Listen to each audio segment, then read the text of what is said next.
Hello दोस्तों, स्वागत है आपके अपने यूट्यूब चैनल दीक्षा स्टडी में। आज हम लोग 10th के मोस्ट इम्पॉर्टेंट क्वेश्चन जो इस बार 2025 में आने वाला है वैसे ही क्वेश्चन लेकर हम आए हैं। अगर आप इस चैनल पर नए हों तो सबसे पहले वीडियो को पूरा वॉच करें, अपने दोस्तों में शेयर करें, फिर चैनल को सब्सक्राइब करें और वीडियो को लाइक करें। दोस्तों, इसमें वही क्वेश्चन लिया गया है जो बिहार बोर्ड में कई बार पूछे गए हैं, जो पूछने के संभावना है। तो चलिए दोस्तों, हम लोग करते हैं शुरुआत। अगर आप इस चैनल पर नए हों तो एक बार ज़रूर चैनल को सब्सक्राइब करें, वीडियो को शेयर कर देंगे दोस्तों। तो चलिए हम लोग शुरुआत करते हैं। आप स्क्रीन पर देख रहे हैं, ये पहला क्वेश्चन है हमारा। जो ये क्वेश्चन बोला है कि 144 के अभाज्य गुणनखंड करना है और 2 का घातांक बताना है आपको। मतलब कहने का अर्थ क्या है कि जब आप 144 का फैक्टर करेंगे इसमें, तो आपको बताना है कि ये जो 2 है वो 2 कितना बार आता है, उसका पावर कितना होता है, वही पूछा है क्वेश्चन में। तो चलिए दोस्तों, हम लोग शुरुआत करते हैं। सबसे पहले 144 का आप फैक्टर कर देंगे तो 2 से 144 को काटेंगे 72 बार में, 2 से काटेंगे 36 बार में, फिर 2 से काटेंगे 18 बार में, और 2 से काटेंगे 9 बार में, फिर 3 से काटेंगे 3 बार में, या फिर 3 से काटेंगे 1 बार में। तो इसमें 2 गिन लीजिए कितना बार है, 1 2 3 4, यानी 2 के घात 4 होने वाला है इसमें, क्योंकि 2 4 बार है। अगर 3 के पूछता तो 3 2 बार है तो 2 हो जाता। तो इसमें 3 का नहीं पूछा है, इसमें पूछा है 4 का, मतलब पूछा है 2 का। तो 2 का घात इसमें क्या है विद्यार्थी, 4 है। तो यहाँ पर आंसर हो जाएगा इसका 4। ठीक है, तो आप देख लेंगे एक बार। चलिए दोस्तों, अगला देखते हैं क्वेश्चन। हम इरेज कर देते हैं, आप वीडियो को ऐसे एक बार पीछे करके या पॉज करके देख लेंगे, रुक करके वीडियो को एक बार देख लेंगे। चलिए हम लोग अब 2 नंबर क्वेश्चन देखते हैं। एक तो देख लिए, 2 नंबर क्वेश्चन हमारे स्क्रीन पर है दोस्तों।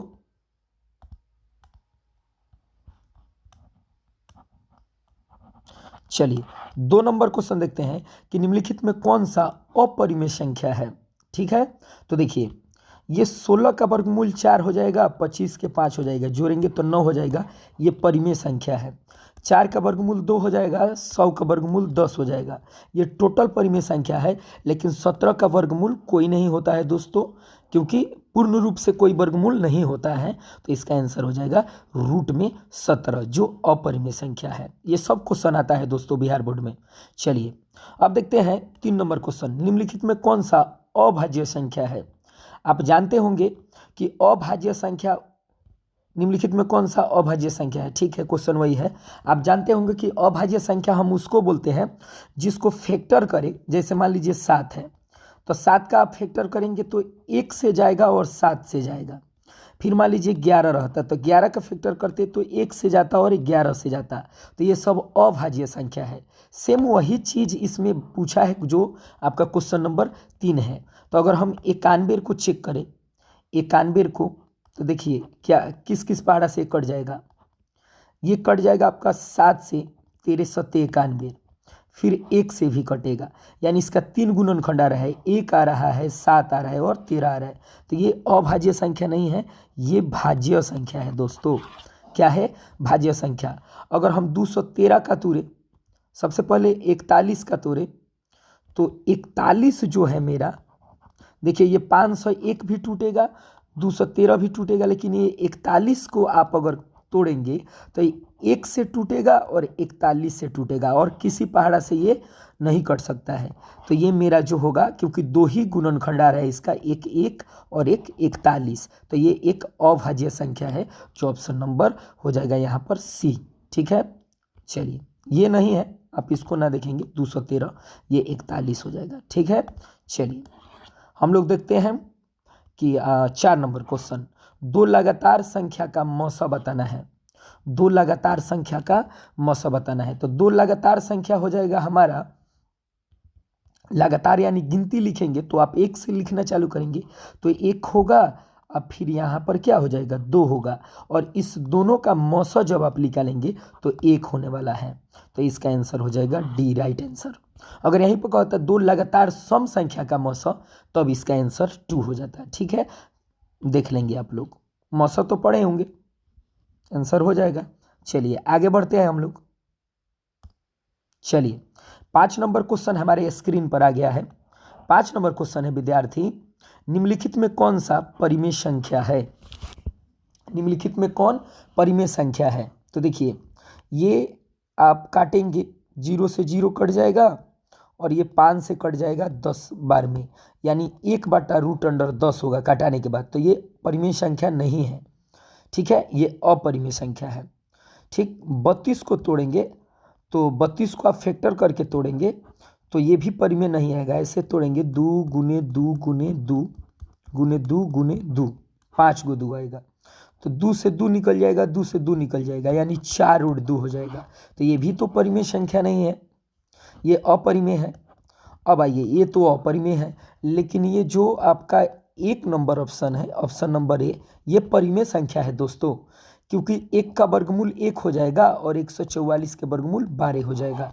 तो इसका आंसर हो जाएगा 1/12, जो हमारा फाइनल आंसर होगा दोस्तों। चलिए 6 नंबर क्वेश्चन देखेंगे, निम्नलिखित किसी पूर्णांक p के लिए प्रत्येक सम पूर्णांक का रूप है। तो आपको बताना है कि p अगर कोई पूर्णांक है, p कोई पूर्णांक है, तो इसमें से सम संख्या का रूप कौन होगा? तो ऑप्शन हो जाएगा 2p। ठीक है, 2p। चलिए अगला क्वेश्चन है हमारे पास 7 नंबर, कि निम्नलिखित में किसका दशमलव प्रसार अशांत होगा? ठीक है, अशांत बताना है आपको। तो देखिए आप इतना जान लीजिए, इसका आंसर हो जाएगा आपका ये बी हो जाएगा आंसर। लेकिन कैसे होगा तो सुनिए, ध्यान रखिए, यहाँ पर मैं लिख देता हूँ। शांत के लिए कंडीशन क्या होता है और अशांत के लिए कंडीशन क्या होता है, ठीक है ना? तो आप देख लेंगे। देखिए ये आपका जब हर में अगर 2 आए गुणनखंड करने के बाद या 5 आए गुणनखंड करने के बाद, तो ऐसी संख्या क्या होती है? शांत होती है। या दो कितना बार भी आए, यानी 2 के पावर m हो या 5 के पावर n हो, ये भी कितना बार भी आए तो ये शांत होगा। या केवल 2 आए तब पर भी शांत होगा, या केवल 5 आए तो पर भी क्या हो जाएगा दोस्तों? शांत होगा। ठीक है, इसके सिवा कोई भी अंक उसमें एंट्री करता है तो ऐसी संख्या को हम लोग क्या बोलते हैं? अशांत। तो आप फैक्टर करेंगे तो ये शांत होगा, ये भी शांत होगा और ये भी शांत होगा। लेकिन ये जो ऑप्शन बी है विद्यार्थी, ये अशांत है। तो आप एक बार देख लेंगे अच्छा से। चलिए उसके बाद 8 नंबर क्वेश्चन देखेंगे हम लोग। 8 नंबर जो मेरा क्वेश्चन है कि जो बहुपद दिया है इसका शून्यांकों का योग बताना है, मीन्स अल्फा प्लस बीटा बताना है आपको, -b/a बताना है। ठीक है, तो -b/a बताना है। तो सूत्र है, क्योंकि योग मीन्स अल्फा प्लस बीटा, गुणनफल रहता है तो अल्फा इंटू बीटा, तो ये माइनस रहेगा। b के मान इसमें क्या है तो दोस्तों, जब मानक रूप से तुलना करेंगे तो b के मान माइनस, ये फर्स्ट वाला a है, सेकंड वाला b है, थर्ड वाला c है, तो b के मान इसमें क्या है हमारा? -14 है। ठीक है, और a का मान इसमें 5 है, तो यहाँ पर 5 लिख देंगे। तो ये माइनस माइनस कट जाएगा, मीन्स यहाँ पर बचेगा 14/5। तो मेरा जो आंसर होगा option number C is the right answer. ठीक है, चलिए अगला क्वेश्चन देखेंगे हम लोग। अगला क्वेश्चन देखेंगे 9 नंबर। देखिए 9 नंबर हमारे स्क्रीन पर जो क्वेश्चन है विद्यार्थी देख रहे हैं 9 नंबर, कि एक अशून्य परिमेय और अपरिमेय संख्या का गुणनफल क्या होता है? अशून्य मीन्स शून्य नहीं होना चाहिए, तो कोई शून्य नहीं रहने वाला परिमेय संख्या ले लेते हैं। जैसे मान लीजिए 2, ये शून्य नहीं है तो एक परिमेय संख्या है, क्योंकि इसके नीचे 1 है तो p/q के रूप में है, और उसमें एक अपरिमेय संख्या से गुणा कर देते हैं। चलिए ले लेते हैं √3। तो इन दोनों को गुणा करने के बाद पूछा है कि क्या बनने वाला है, तो 2√3 होगा।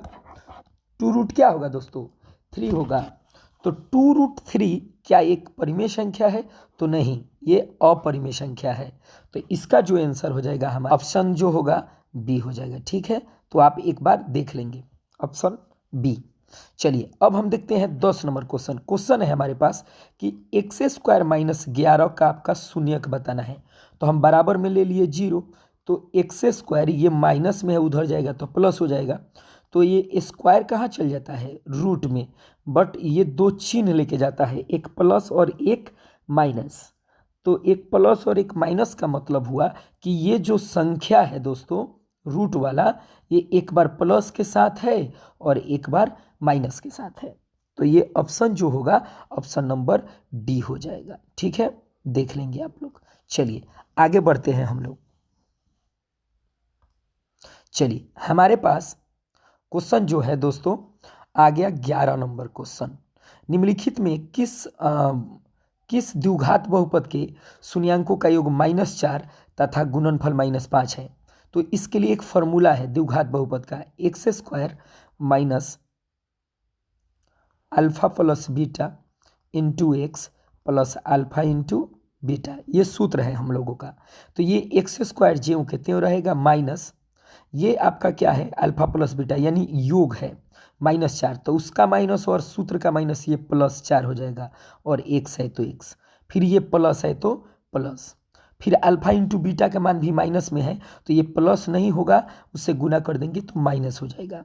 तो ये जो मेरा फाइनल आंसर होगा दोस्तों, जो आप स्क्रीन पर देख रहे हैं, ये हो जाएगा। क्या आपके ऑप्शन में कहीं दिख रहा है, ये देखिए x square plus 4x minus 5, option number D. तो क्या हम लोग इस पर टिक लगा सकते हैं, ऑप्शन नंबर डी पर। चलिए आगे बढ़ते हैं हम लोग। क्वेश्चन देखते हैं आपका ये 12 नंबर क्वेश्चन। अगर योग 6 दिया है, इस बहुपद का योग 6 दिया है, तो के का मान पूछा है। तो सबसे पहले इस बहुपद से मानक रूप के तुलना करके ए बी सी के मान निकाल लेंगे।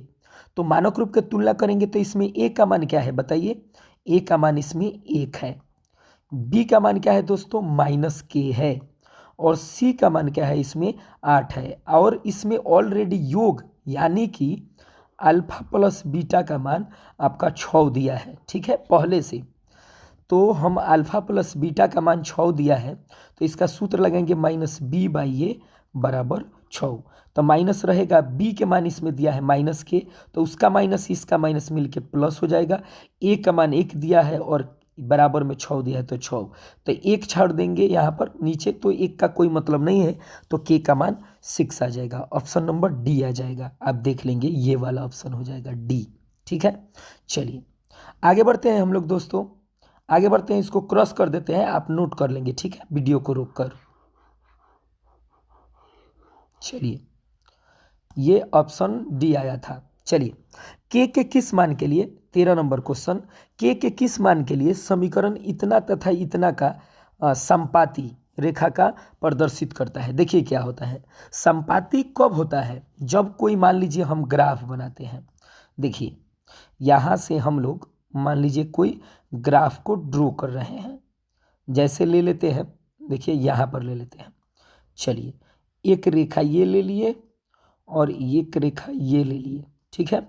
और मान लीजिए कि इस पे जो कोई आपका ग्राफ हम ले रहे हैं, ठीक है ना, इसके ऊपर अगर लगातार इसी पर चढ़कर एक और रेखा जाए जो इसी पर सेम सेम हो, मतलब इसमें कोई मतलब थोड़ा भी जगह ना हो, एक दूसरे पर चढ़ के जाए ऐसे ऐसे ऐसे, तो ये संपाती है। क्या है, संपाती है। तो संपाती के कंडीशन क्या है दोस्तों, कि वो जो आपका क्या होता है कि जो ग्राफ होगा उसका संपाती के रूप में, उसमें एक दूसरे के सभी मान बराबर होंगे अनुपात सूत्र में, a1/a2 बराबर b1/b2 बराबर c1/c2।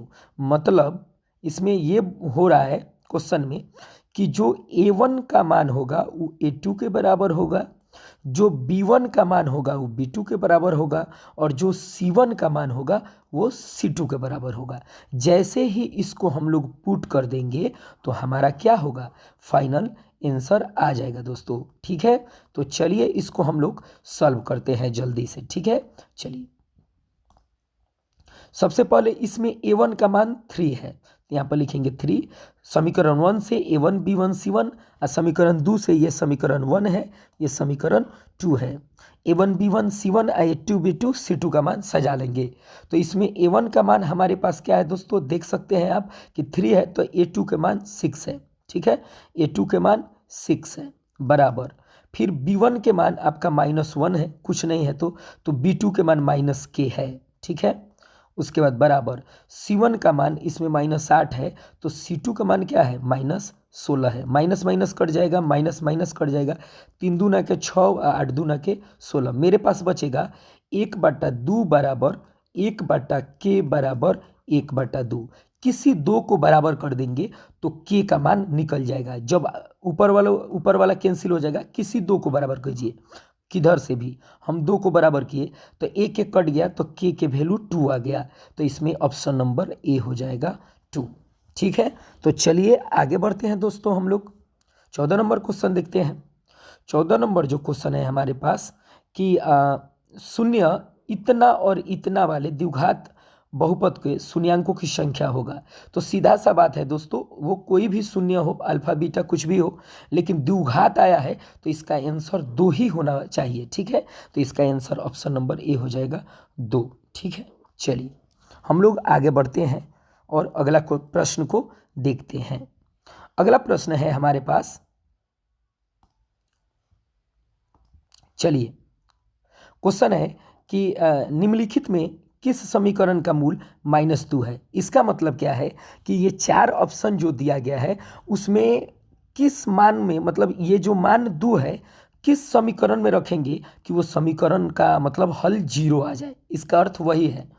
तो सबसे पहले क्या करेंगे हम लोग कि इसको चेक करेंगे इसमें रख के, ठीक है, कि 0 किसका मान आ रहा है। तो देखिए हम चलिए किसी में रख सकते हैं, कोई दिक्कत नहीं है। तो हम रख रहे हैं ऑप्शन नंबर, इसमें रख देते हैं डी में। चलिए ये 2 है तो 2 रहेगा, x के जगह पर 2 रखेंगे क्योंकि x का मान ही है, मूल है तो x का मान है वो।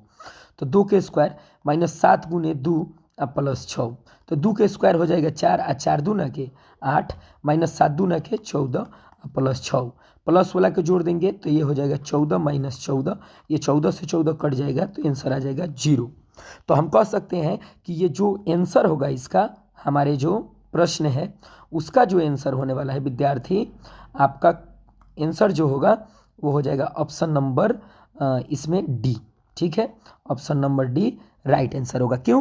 क्योंकि ये जो मूल है वो डी का है। आप किसी में रखेंगे तो 0 नहीं आएगा, डी के सिवा आप रख के चेक कर सकते हैं। इस तीनों में किसी में रखेंगे तो इसका आंसर 0 नहीं आएगा, लेकिन डी में रखेंगे तो इसका आंसर 0 आएगा। तो इसका आंसर हो जाएगा डी, ऑप्शन नंबर डी। चलिए 16 नंबर क्वेश्चन हम लोग देखते हैं। 16 नंबर हमारा क्वेश्चन है विद्यार्थी, चलिए इसको क्रॉस कर देते हैं, आप वीडियो को रुक के देख लेंगे। 16 नंबर मेरा प्रश्न है, यदि 2 चर में 2 रैखिक समीकरण का लेख प्रतिच्छेदित हो तो हलों की संख्या होगा। यानी बोला है कि कोई 2 समीकरण है। ठीक है, चलिए कोई 2 समीकरण है, चलिए इसका थोड़ा सा थिकनेस मोटा किया जाए और रेड में ले लिया जाए। चलिए और मान लीजिए कि ये ग्राफ है मेरा, ध्यान दीजिए। ठीक है, और इसमें तो हम लोग जानते हैं कि इसका मूल बिंदु 0,0 होता है। ये हमारा x अक्ष है, ये मेरा x डैश है, और ये y अक्ष है, ये y डैश है। ठीक है ना। चलिए तो हम लोग देखते हैं कि ये पूछा क्या है कि 2 समीकरण है। ठीक है, तो वो प्रतिच्छेदित कर रही है एक दूसरे को, यानी कि मान लीजिए कि इस पे कोई ग्राफ जा रहा है। ठीक है, इस पे कोई ग्राफ जा रहा है। मान लीजिए हम कि एक ग्राफ यहाँ से गया और इसी में बनाए तो एक ग्राफ यहाँ से कट रहा है। ठीक है, यहाँ से तो देखिए यहाँ पर प्रतिच्छेदित एक बिंदु मिल रहा है हमको, यहाँ पर देख रहे हैं ना। तो पूछ रहा है कि इसका कितना हल होगा। तो ये प्रतिच्छेदित रेखा जितनी होती है उसका केवल एक हल होता है विद्यार्थी, जब क्रॉस करेगा तो ऑप्शन नंबर ए हो जाएगा 16 का। ठीक है, चलिए हम लोग देखते हैं फिर किसको, 17 नंबर क्वेश्चन को। चलिए 17 नंबर मेरा क्वेश्चन है, यदि समानांतर श्रेणी का डी, यानी कि डी मीन्स सार्वंतर दिया है -2, तो nवा पद इतना का मान पूछा है, A17 A13, ठीक है ना। A17 मीन्स हुआ विद्यार्थी कि A+16D माइनस A13 मतलब हुआ A कुष्ठ में मतलब A+12D, ठीक है ना। चलिए यहाँ पर 16D है, 16D है, 16D, ठीक। तो ए से ए को काट देंगे, यहाँ पर 16D में से 12D घटाएंगे तो 4D बचेगा। तो 4 गुने डी का मान मेरा -2 है, तो यहाँ पर रखेंगे -2, तो इसका आंसर जो आएगा प्यारे विद्यार्थी वो -8 आ जाएगा, ठीक है ना। तो इसका आंसर आप देख सकते हैं ऑप्शन नंबर डी हो जाएगा -8, ठीक है। ये -8 हम लोग टिक लगाएंगे, ठीक है। चलिए 18 नंबर क्वेश्चन देखते हैं हम लोग, यदि समीकरण इतना के मूल समान हो तो सी बताना है आपको। मूल समान है तो सी के मान बताना है, कुछ नहीं करना है। मूल समान है मीन्स यहाँ पर देख सकते हैं आप, देख लेंगे कि डी का मान 0 है। मूल समान है तो डी का मान 0 है, सीधा सा है। तो विवेचक सूत्र B² - 4AC बराबर 0 लगाएंगे। इसमें b का जो मान है मेरा a है, तो A² - 4, a का जो मान है विद्यार्थी वो b है, गुने c का जो मान है मेरा c है बराबर 0, तो A² - 4BC बराबर 0, ठीक है। तो यहाँ से आप देखेंगे c पूछा है, तो ये देखिए हम करेंगे क्या, यहाँ पर देखिए ये प्लस में A² है, उधर ऐसे कर सकते हैं कि A² बराबर 4BC, ये गुना में है तो भाग में चल जाएगा, तो C बराबर A² बटा 4C। तो देख सकते हैं A² बटा 4C, A² बटा 4C, सॉरी 4B, A² बटा 4B, वो भी प्लस में, तो ऑप्शन नंबर बी है। तो आंसर हो जाएगा A² बटा 4B। ये 17 जो क्वेश्चन 18 क्वेश्चन बताए हैं विद्यार्थी, 100% बिहार बोर्ड में बहुत सारा क्वेश्चन यहाँ से आएगा। 5 क्वेश्चन जरूर जा सकते हैं, तो आप एक बार वीडियो को पूरा वॉच करेंगे और अपने ग्रुप में शेयर करेंगे दोस्तों, अपने दोस्तों के पास। और रेगुलर लगातार वीडियो 2025 के लिए अब साइंस मैथ का आते रहेगा, तो आप जुड़ जाएंगे चैनल से। फिर मिलते हैं नेक्स्ट वीडियो में, जब के लिए जय हिंद।